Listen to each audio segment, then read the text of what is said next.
Bonjour et bienvenue à tous ceux qui viennent de nous rejoindre. La leçon d'aujourd'hui est une leçon de grammaire et sera à propos du pronom. Pour commencer, on va parler du pronom. Le pronom, comme on le sait, est un mot dont l'utilité est d'éviter la répétition en remplaçant un mot ou des groupes de mots. Parmi les pronoms les plus utilisés et les plus connus, c'est le pronom personnel. Lisons cette phrase ensemble. Mon père est fier de moi. Mon père m'offre un cadeau. On remarque que dans cette phrase, le sujet mon père a été répété deux fois, ce qui n'est pas une bonne chose et grammaticalement est incorrect. Ce qu'il faut faire, c'est éviter cette répétition. D'ailleurs, c'est le rôle du pronom personnel, c'est éviter la répétition d'un mot dans la même phrase. Et donc, la phrase correcte sera « Mon père est fier de moi. Il m'offre un cadeau ». Le pronom « il » est un pronom personnel. Il a remplacé mon père. Et de cette façon, la répétition du sujet mon père a été évitée. Donc pour l'instant, le pronom personnel a joué son rôle, qui est d'éviter la répétition d'un mot dans la même phrase. Maintenant, on va parler d'un autre genre de pronom. Un pronom que vous avez sûrement entendu ou lu dans un texte. C'est le pronom on. À présent, on va étudier dans quel cas on va utiliser ce pronom. Observons ces exemples. Premier exemple, je parle de mon idée.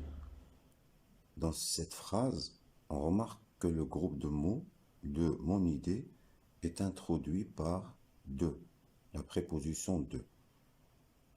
Ce groupe de mots indique quelque chose d'abstrait, quelque chose dont on parle, quelque chose qui n'est pas matériel.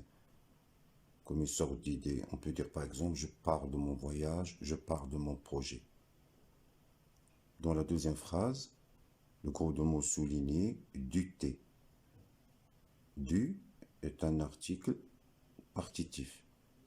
On dira de la même façon, je voudrais des gâteaux, je voudrais de la confiture. Ça veut dire, je voudrais quelque chose, une partie de quelque chose. C'est pour ça que ça s'appelle un article partitif. Et dans la troisième phrase, j'ai 3 stylos. Là, on remarque qu'on parle du nombre. Donc, dans ces 3 cas, lorsqu'on a un groupe de mots qui indique une idée abstraite ou un groupe de mots qui indique une quantité ou un groupe de mots qui indique un nombre de quelque chose, dans ce cas-là, on va utiliser le pronom on. Les réponses que l'on va obtenir seront j'en parle, j'en voudrais, j'en ai 3. Dans la première phrase, le pronom on a remplacé de mon idée. Dans la deuxième phrase, le pronom on a remplacé du thé. Et dans la troisième phrase, le pronom on a remplacé stylo. Et puisque c'est un pronom qui évite la répétition, c'est normal que les mots qui étaient soulignés ne soient pas répétés. Ça serait incorrect de dire j'en parle de mon idée. Comme ça sera incorrect et faux de dire j'en voudrais du thé ou j'en ai 3 stylos. Où doit se placer le pronom on? Comme tous les pronoms, le pronom on doit impérativement et obligatoirement se placer avant le verbe. On va observer les deux exemples. Dans le premier exemple, je vais parler de ça. On remarque que dans cette phrase, le verbe parler est à l'infinitif. Et avant lui, il y a un verbe conjugué, v, c'est le verbe aller.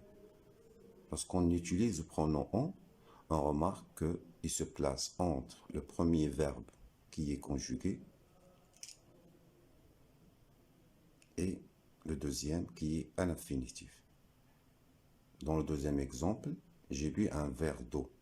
Là, on remarque que le verbe, qui est le verbe boire, est conjugué au passé composé. Et quand on dit le passé composé, on dit auxiliaire et participe passé. Là, on a l'auxiliaire avoir et là, le participe passé du verbe boire.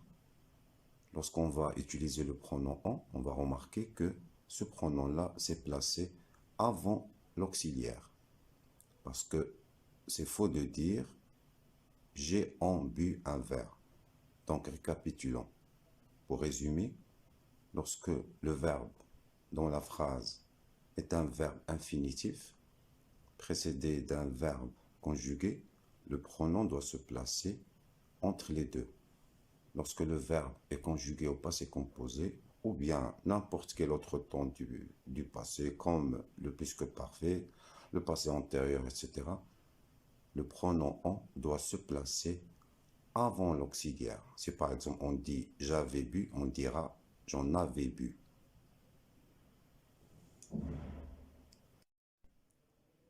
Maintenant, on va étudier un autre genre de pronom, le pronom Y. Observons les trois exemples. Je pense à ce projet. Je réfléchis au problème. Je réfléchis à la question. On remarque que le groupe de mots soulignés dans chaque phrase commence par la préposition à, ou bien au, ou bien à la. Ça veut dire que lorsque le groupe de mots est introduit par la préposition à ou les articles partitifs au ou à la, dans ce cas-là, on va utiliser le pronom Y. Les réponses obtenues seront j'y pense, j'y réfléchis, j'y réfléchis. Dans la première phrase, le pronom Y a remplacé à ce projet. Je pense à ce projet, j'y pense. Dans la deuxième phrase, le pronom Y a remplacé à ce problème ou bien au problème. Donc on dira j'y réfléchis. Et dans la dernière phrase, le pronom Y a remplacé à la solution. Donc on dira j'y réfléchis. Et comme on l'a dit précédemment, lorsqu'on utilise le pronom, le mot ou les mots que le pronom a remplacés ne doivent pas être répétés et écrits. Si on dit j'y pense au problème, ça sera faux. Si on dit j'y réfléchis à la question, ça sera faux aussi. Où doit-on placer le pronom Y? Comme pour le pronom on, le pronom Y suit la même règle. Observons les deux exemples. Tu dois penser à ton avenir. Donc on remarque que le pronom Y ici, il s'est placé avant le verbe penser. Comme pour le pronom on, c'est la même règle. Le pronom Y se place avant le verbe à l'infinitif. Et dans la deuxième phrase, tu as réfléchi à mon idée. On remarque que le verbe réfléchir ici est conjugué à un temps composé. Ici, c'est le passé composé. Et comme pour le pronom on, Y ici va se placer avant l'auxiliaire, qui est ici l'auxiliaire avoir. Donc on dira, tu y as réfléchi. Pour récapituler et résumer, il y a deux choses essentielles que l'on doit retenir et ne jamais oublier. Le pronom se place toujours avant le verbe. Le pronom évite la répétition. À présent, on va étudier d'autres cas où on utilise les pronoms on et y. Observons la première phrase. Je vais à l'école. Le groupe de mots souligné est un complément circonstanciel de lieu. Il exprime la question où.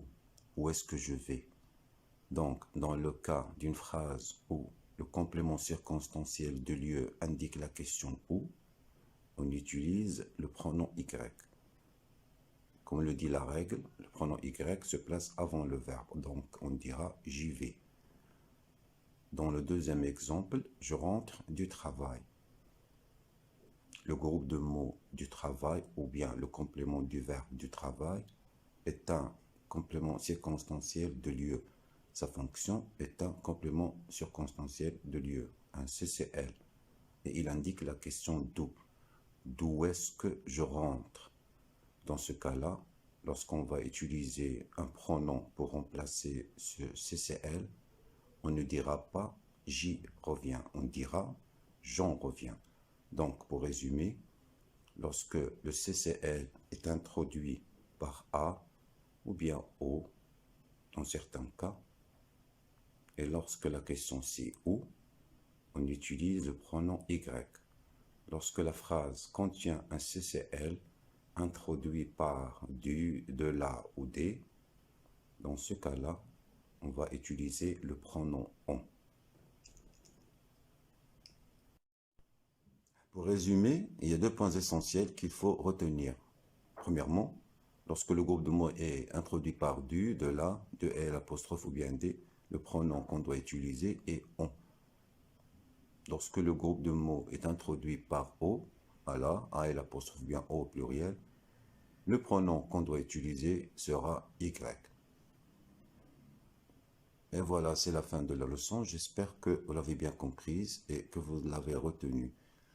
J'espère que vous allez passer de bons moments. Et si vous avez en tête des leçons ou des propositions de leçons, n'hésitez pas à me le demander dans les commentaires.